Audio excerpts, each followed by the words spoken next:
Yomi no Tsugai.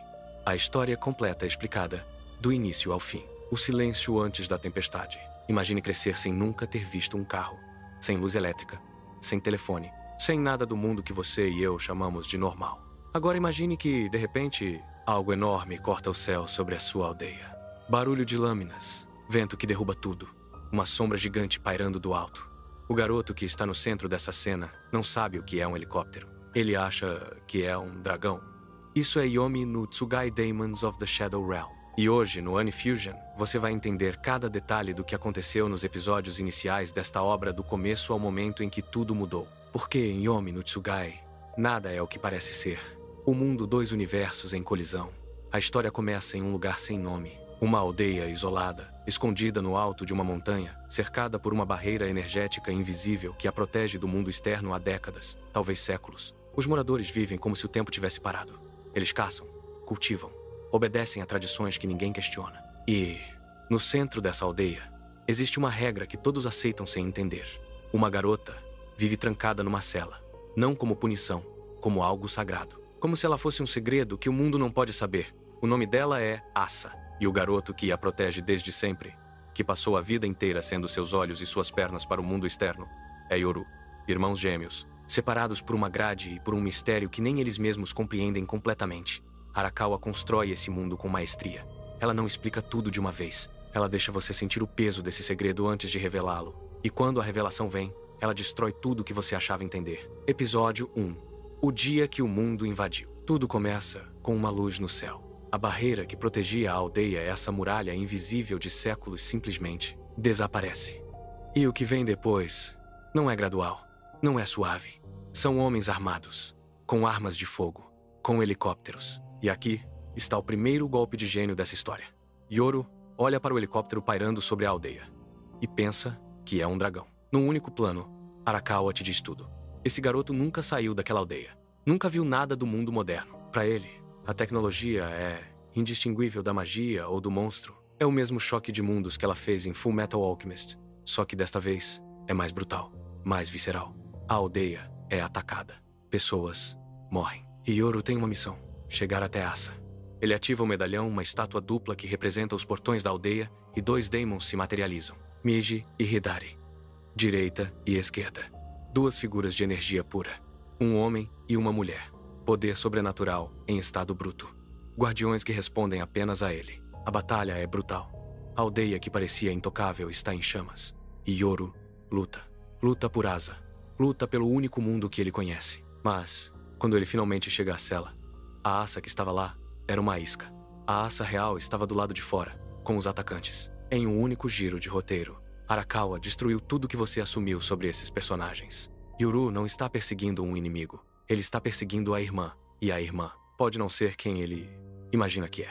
O sistema dos Daemons, a dualidade no coração da série. Antes de continuar, precisamos entender o que são os Daemons. Nesse mundo, certas pessoas carregam o poder de controlar criaturas sobrenaturais chamadas Tsugai, que em japonês significa literalmente pares. E aqui está a regra fundamental dessa série. Os Daemons sempre vêm em dois. Sempre.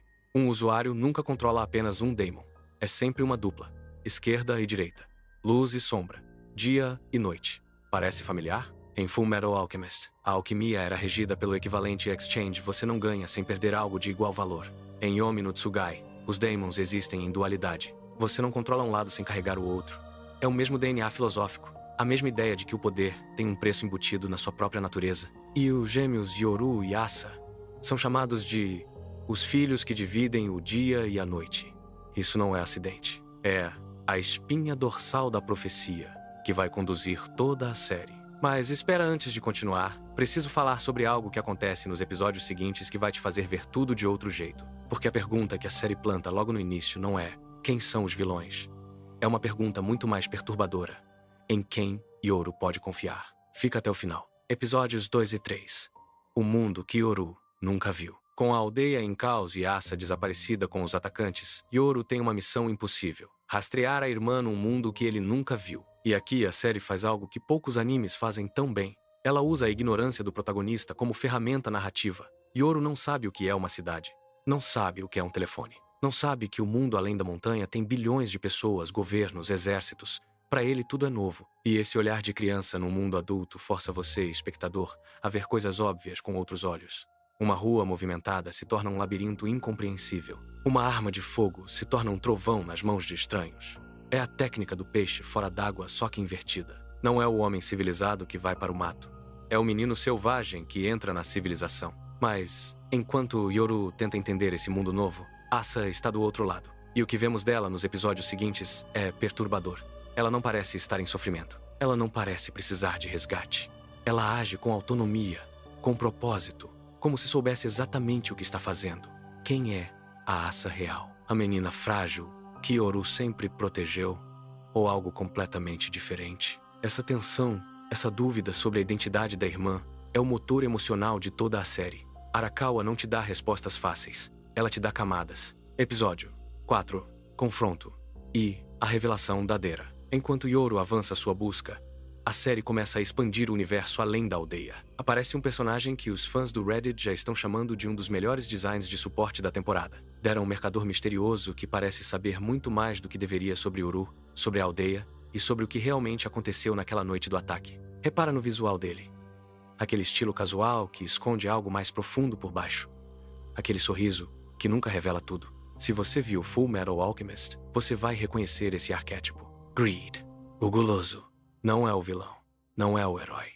É o Coringa, o personagem que só existe nas fronteiras entre os dois lados. E, no episódio 4, quando Yoru finalmente se aproxima de Asa, o confronto não é o que você espera. Não é uma batalha direta. É uma dança de intenções onde nenhum dos dois sabe completamente o que o outro quer, nem o que o outro sente. Yoru quer resgatar. Asa quer. O que, exatamente? Essa é a pergunta que Arakawa planta com precisão cirúrgica. E a resposta ainda está chegando. Análise. Por que Yomi no Tsugai é interessante? Sabe o que é raro no mundo do anime em 2026? Uma história que não tem pressa para te explicar tudo?